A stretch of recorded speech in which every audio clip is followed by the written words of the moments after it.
Hello, gentlemen, barbarian savages, roosters here, and today I'm going to talk to you a little bit more about Gyno Planet series, and we are talking about this part here after the fall of society, and we have generational aggression developing. We're going to talk about the time after that, where we have depopulation and possibly extinction of the human race. That's right, could happen. So the question is after the fall, and I have this in three different categories: 3 months, 3 years, and 30 years. After the money fails, after the grid fails, after a catastrophe falls, um, there's going to be three different categories of time. And during those three different categories, you're going to have people dying off at different rates in those periods. So let's talk about the first period, 3 months. Right after the shit hits the fan, no electricity, no refrigeration, no police, no fire department, no hospitals, all that stuff we talked about before. Okay? You're basically going to have four ways that approximately 50% of the population of the planet is going to die. The first way is lack of water.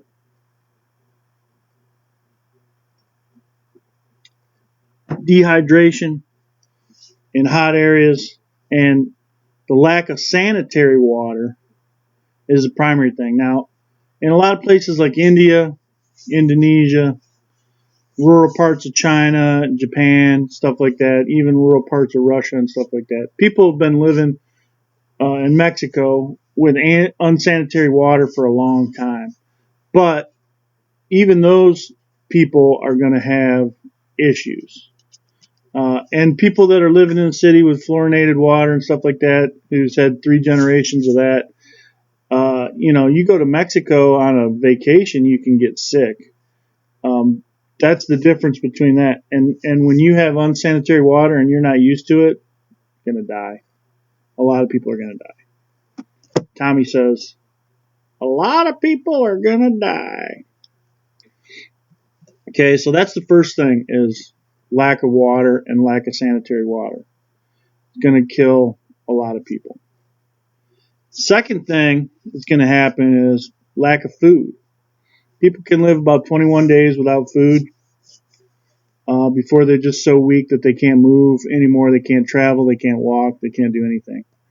And coming back from that without help from other people or IVs or medical attention is very, very, very hard.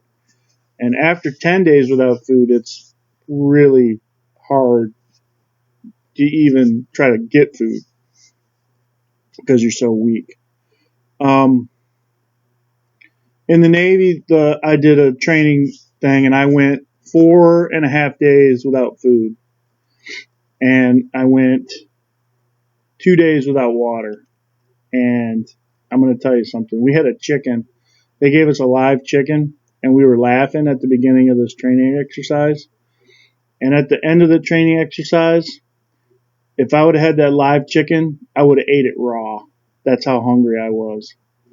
I lost 18.5 pounds, almost 20 pounds in 4.5 days.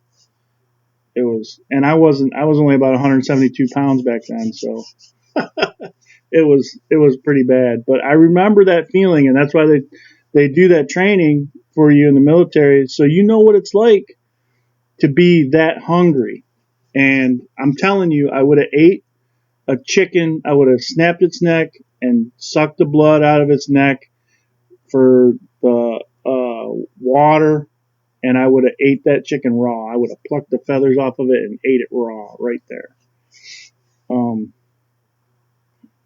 Luckily, on the helicopter back, they had Snickers bars that they snuck to us and gave to us the last day before we were going. If it wouldn't have been for that Snickers bar, man, that was the best tasting Snickers bar I ever ate in my life. I'm telling you. The pilots on the helo that took the group of us back had snuck Snickers bars to us. Oh man, those were so good. But yeah, so lack of food's the second way. The third way is your meds. A lot of younger people aren't on meds, but a lot of older people are. Blood pressure medication, all the stuff that I talked in the big pharma, how they try to keep you on pills. Got to take your aspirin for your heart. You got to take your fiber. Got to take your Prilosec for your stomach acid. You know, they want you taking a pill every day, every night. You know, and you know, high blood pressure, insulin, stuff like that, stuff that people have to take every day. A lot of people are going to die from that because the pharmacies are going to be raided or closed or emptied out or looted, you know. So there's not going to be any meds, and you can't make these meds yourself, you know. So a lot of people are going to die from that. And the fourth and last way, in the first 90 days, the way people are going to die is from physical stress. Oh, I'm in shape. I go to the gym 3 days a week and I can run 5 miles and blah, blah, blah, blah, blah. Yeah. Okay. Well, add to that you don't have any water. You don't have any food. You're not putting any calories in your body. You don't have your medication. And then you have to go and build a log cabin by yourself or with one other person who you trust. And you carry logs all day, 8, 9, 10 hours a day, and you dig holes and you dig ditches and you dig wells and stuff like that. Okay. I don't care what kind of shape you're in. Go out and try to do it. Get off the couch right now and go try to build something. You know, if you're not a carpenter or a builder, you know, go build a shelter. I did it 2 years ago. I built a shelter by myself out in the woods. To get it the way I wanted, it took me about 6 hours a day for 3 weeks straight. 30-minute walk to the woods, spent 6 hours in the woods, building all day, raking, cutting down boughs, roping, tying stuff together for the shelter. No nails, no screws, no hammers, no nothing. Everything was rope ties and wood, sticks. Still took me 3 weeks, 6 hours a day for 3 weeks to get it. And it wasn't very big. It was about 10 feet long, a little lean-to, you know, A-frame type shelter. Yeah, it's not easy. So in those first 90 days, about 50% of the population of the planet is going to die. And that's going to lead to sanitary issues and all that stuff. So 3 months, you're going to see the population go down to about 3 billion people. Okay?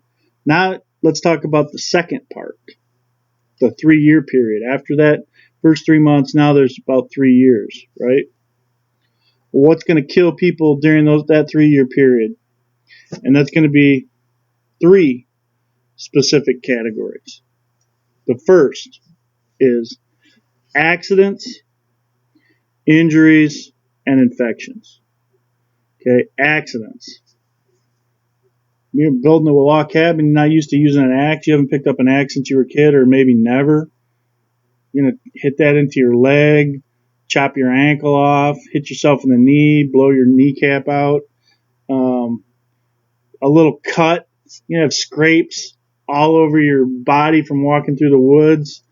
Can get infected. I mean, there's not going to be any Neosporin and Bandit for you to put on and have mommy kiss that shit for you. And believe it or not, when you're not taking a shower every day and you're not cleaning yourself up every day, that stuff can get infected really quick. And you die from it. People used to die from infections all the time. Falling out of a tree. You know, you climb up a tree to kind of get a layout of the land to see where you're at, see if you can find water, standing water somewhere. or whatever in the woods, fall 30 feet, break your neck out in the middle of the woods by yourself. You're dead. Okay? So over the next 3 years, you're going to have a lot of that: accidents, injuries, and infections. And I think infections are going to kill most people, because most people nowadays, I mean, we just have a very clean society. And once our society gets dirty, and like I said, without proper sanitation and water, infections can just breed. They come from animals and all kinds of stuff. Okay, the second of the three ways that people are going to die over the next 3 years is sanitation. And that comes from your sewage, your urine, your waste, your food waste. If it's not properly taken away or deposited, I mean, if you can't flush your toilet, I mean, people that don't know how to use outhouses or build outhouses or develop outhouses. You keep their excrement and stuff away from where they live and their food sources, and also it brings in rodents and pests that feed on that or eat that stuff, and then you get that around you or in your house. So that'll be the next big thing, will be sanitation, and it'll take 3 years before everybody gets that under control and understands how this new world type of sanitation works. You can't just go and flush the toilet because there's no electricity. You have to go down to the river and get a 5-gallon bucket, carry that back, do your thing in the toilet, and then flush the toilet if you even have one, right? So just going to the bathroom is a 2.5-hour expedition down to the river and back, carrying 5-gallon bucket of water, right? Goes back to that physical stress thing I was talking about before. And then the third way over the next 3 years that people are going to die is from looting and marauding. What? Looting and marauding? Yeah. Eddie the Eagle is going to come in and say, hey, man, you got some cool stuff here, man. You got some solar panels. You got some electricity. You got running water. You got a little refrigerator. Hey, man, I like that stuff. Yeah, it's pretty cool, isn't it? I want it. Old Tommy Turkey's going to be going, I just don't want to.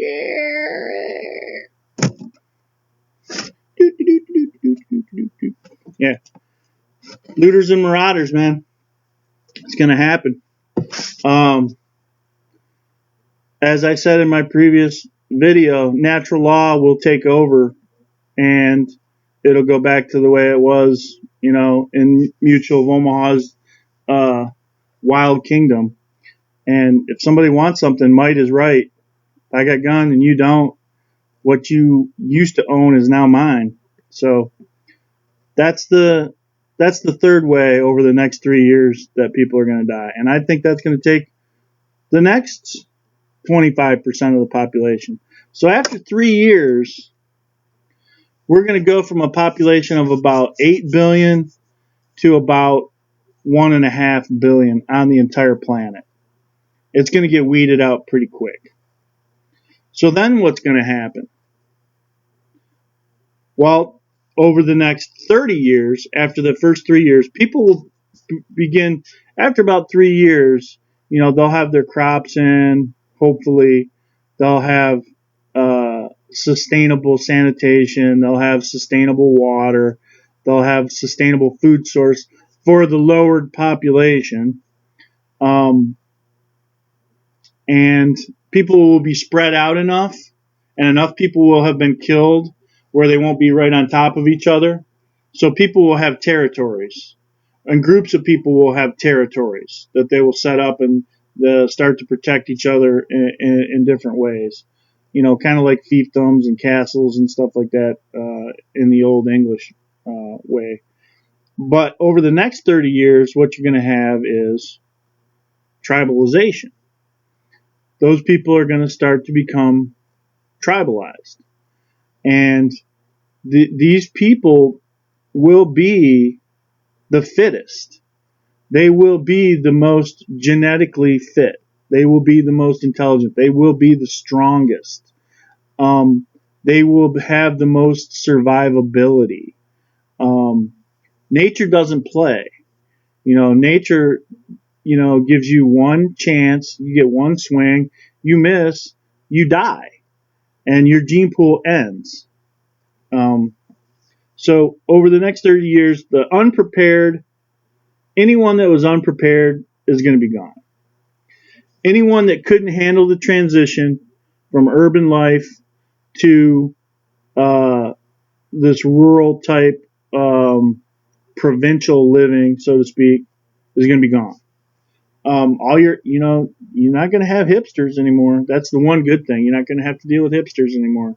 There's not going to be any Starbucks. You're going to have general attrition over the next 30 years of the people that just can't cut it. And animals, believe it or not, as the population decreases and decreases, the population of wild animals, jaguars, tigers, lions, bears, cougars, up where I live, wolves, the coy wolf, which is, they're starting to get big enough where they can take down a teenager, and they can do a lot of harm. Luckily, they're mostly afraid of people still. And then coyotes, coyotes are going to eat your chickens and stuff like that. They're not going to bother a grown person, but wolves will hunt you down, and coy wolves will come around you and watch you and see what's going on. The second way over the next 30 years that people are going to die, believe it or not, is just basic Mother Nature. When it's hot, they're going to overheat, and if they live in cold climates, they're going to freeze to death. Classically, a lot of people don't realize this, but colonies, the old Spanish colonies, the Viking colonies, and Vikings didn't really colonize; they kind of just marauded and took the women back to took them back to Norway. But classically, colonies, Mother Nature is what got them.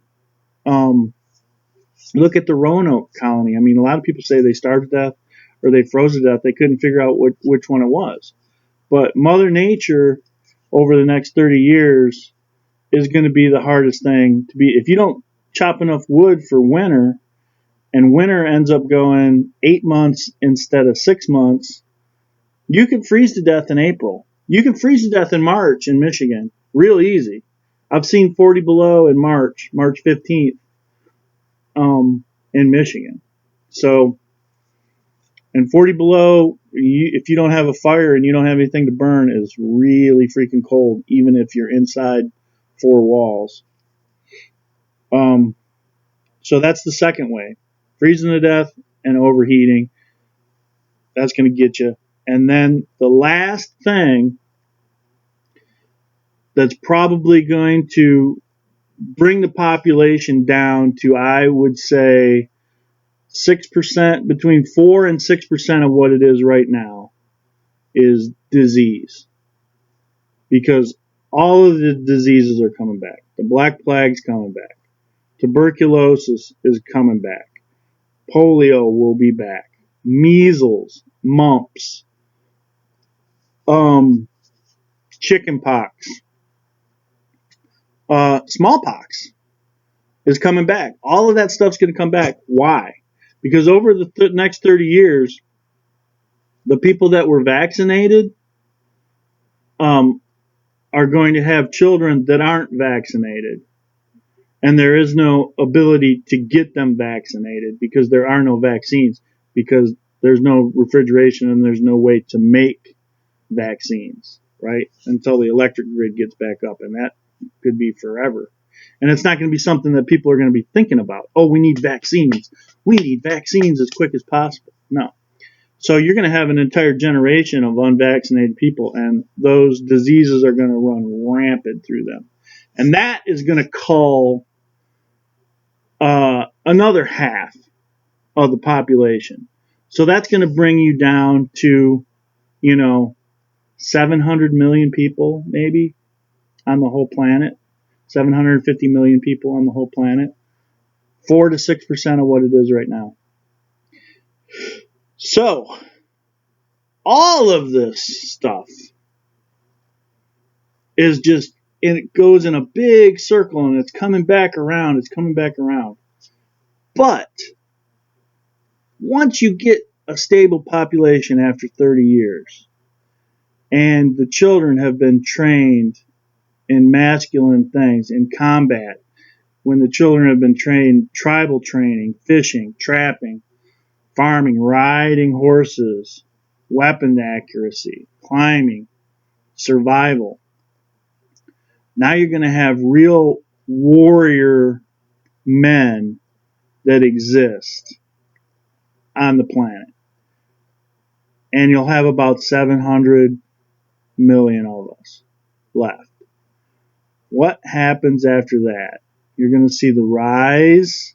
After the populations get stabilized, you're going to see the rise of tribalism. And that will be the next video that we'll talk about. And that is barbarism and savagery. My favorite. That's my favorite, man. That's all I got for today, guys. Enjoy. A couple more, and then the Gyno Planet series will be over. Hope you like it. As always, take it easy.